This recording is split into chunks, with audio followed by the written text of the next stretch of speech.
Hello everyone, thank you for the invitation.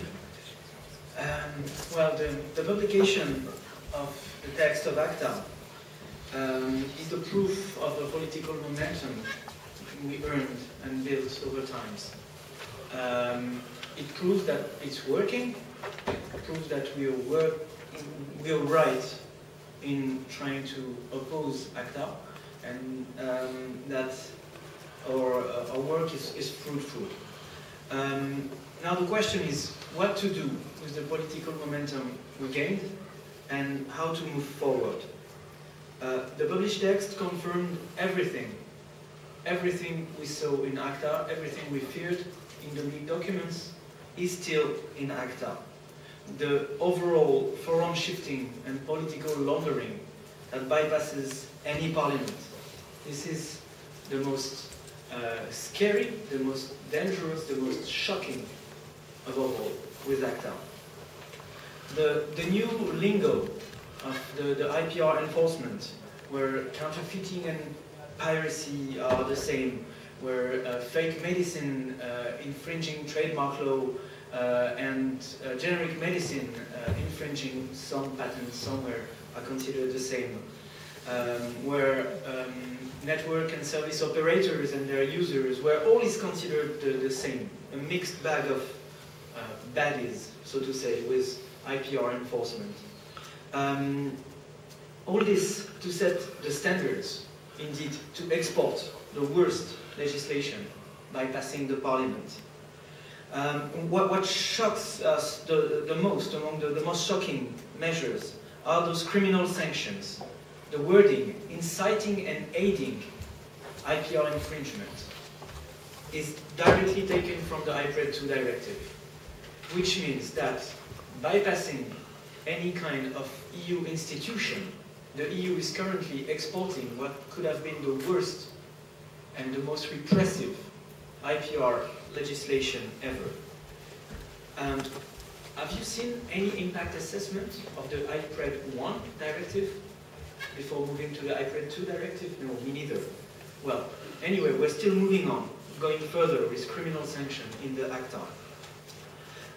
What is the difference between saying, oh, by the way, I hate Vivendi. They're lobbying in the European Parliament, it's so bad that I won't buy their stuff anyway. I will download it because I paid for some CDs back in the times and I believe in exceptions in copyright and I believe I can do it. What is the difference between this political speech and inciting to counterfeiting or IPR infringement? What is the difference between inciting and aiding and linking to a website or indexing resources online? This is one of the most dangerous weapon of mass destruction of freedom of speech and innovation on the internet by this very simple wording, inciting and aiding IPR infringement. What is very interesting related to the process is that those very specific provisions, the criminal sanctions, are being negotiated right now by the presidency of the Council of the EU and not the Commission. So when Mr. Luc de Vigne said to us, oh, we won't go beyond the acquis, maybe he's right. I don't believe so, but he could be right, because it's up to the presidency to go beyond the acquis with IPRED 2 exporting. So this is very shocking. We were discussing with the French people in charge of ACTA, and they told us, oh, but don't worry, it's a presidency, everything will be fine. And we asked, so how is their position formed? How do they decide? Well, it's an inter-ministerial forum, an ad hoc forum. And we said, so who is representing France? Well, us, Ministry of Economy and Finance, Ministry of Justice, Culture, and Foreign Affairs. Culture, yeah, don't laugh. And Foreign Affairs. Somebody from Oxfam or ACTA? Nobody from else? They said, oh, well, they were uneasy. They said, well, anybody could be there. They might not be physically there, but it's open to everyone. And then we understood this kind of country club-esque attitude. There were probably a dozen of advisors from some ministers, from some member states, that agreed together when they entered the room already and formed the position of the presidency. So this is a weak spot we can exploit right now.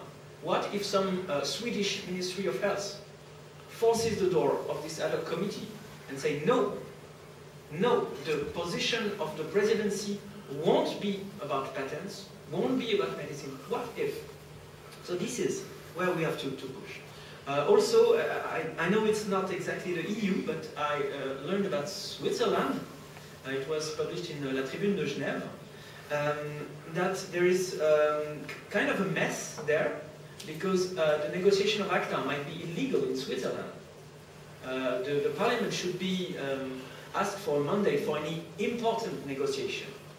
So they are now debating in Switzerland whether or not it's an important negotiation. And so this could be also a very important weakness that we can explore. And all this leads me to what I think is my conclusion on the legitimacy of the whole process. This is what we have to keep in mind. We spend years, the nose in the text, the eyes very close from the text, and I think that at some point we have to step back and look at the whole. Never the ACTA process will be legitimate for all the reasons mentioned above, for all the reasons mentioned all around that panels, all around the blogs, all around everybody's argumentation. Never will it be legitimate. So we have to continue attacking the legitimacy of its negotiators. We have to continue confronting the content of ACTA with the governments and with the negotiators. Ask again the Commission, ask again all ministers in the member states, what the hell is going on, and do they agree or not with those provisions attacking of freedom of expression, innovation, access to medicine, and the privacy of internet users. So we have to be careful, I think, and this will be my conclusion, that in any action we have in order to oppose ACTA, we don't give ACTA any legitimacy, because it doesn't have any and will never have any.